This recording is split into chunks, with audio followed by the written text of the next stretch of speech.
জয়গুরু, সবাইকে জয়গুরু। বন্দে পুরুষোত্তমম।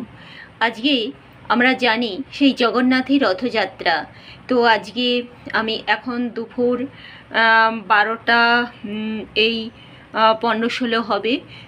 তো আজকে রথের মেলা থেকে আমার স্বামী জিলেপি কিনে নিয়ে এসেছে।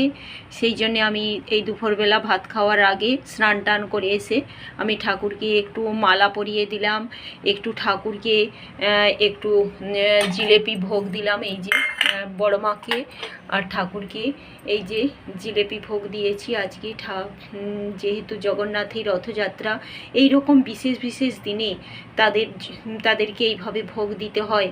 হয়তো অনেকে বলবে আমি কেন খুলে দেখাচ্ছি, এখন তো ভোগ আমার নিবেদন হয়েই গেছে, এই কারণেই আমি খুলে দেখাচ্ছি যে যাতে আমরা সবাই ইষ্টমুখী জীবনের অধিকারী হয়ে উঠি। আমরা শেষে ঠাকুর বলছেন যখন যেন তিনি তোদের একজন হয়ে যান, তাকে বাদ দিয়ে তোদের যেন কখনো কোনো কিছু খেতে করতে কিছুই মনে না লাগে। ঘরের একটা ছেলে থাকলে তার যেমন মনে হয় তাকে আগে কিছু দিই, কিছু করি তার জন্যে, সেই রকমই তাকে নিজের সন্তান, নিজের বাবার মতো ভাবতে হয়। আর এইভাবেই তাকে নিবেদন করতে হয়। তাহলেই কিন্তু আমাদের জীবনে তিনি মুখ্য হয়ে ওঠেন, গৌণ না হয়ে। আর যে কথা বলবো সেই প্রভুর কথা। তিনি বলছেন একদিন এক জায়গায় আলোচনা প্রসঙ্গে যে পুরীতে জগন্নাথের মন্দিরে যদি যাও তাহলে দেখতে পাবে জগন্নাথের হাত নেই।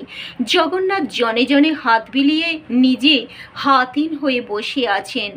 আমাদের উপর তার কোনো হাত নেই, কিন্তু যেই আমরা তাকে আমাদের হাত দুখানি দিয়ে নিবিড়ভাবে আঁকড়ে ধরব, অমনি আমরা তার হাতে চলে যাব। তখন তার ইচ্ছায় আমরা চালিত করব নিজেদের।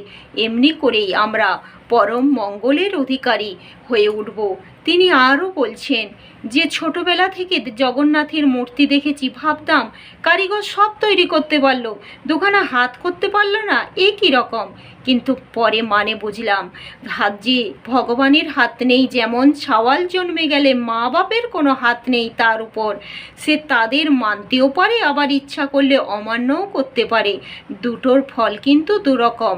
আমাদের দুহাত দিয়ে ভগবানকে আঁকড়ে ধরে চললে তার অসীম শক্তির সুযোগ পাই আমরা তার দিকে যতখানি এগোই ততখানি দয়া পাই তার হাত না থাকলেও পা আছে, তিনি আমাদের টেনে নিয়ে যেতে পারেন যদি আমরা সক্রিয় অনুরাগের সঙ্গে তাকে ধরে থাকি। আমরা যত তাকে ধরে চলি তত সপরিবেশ আমাদের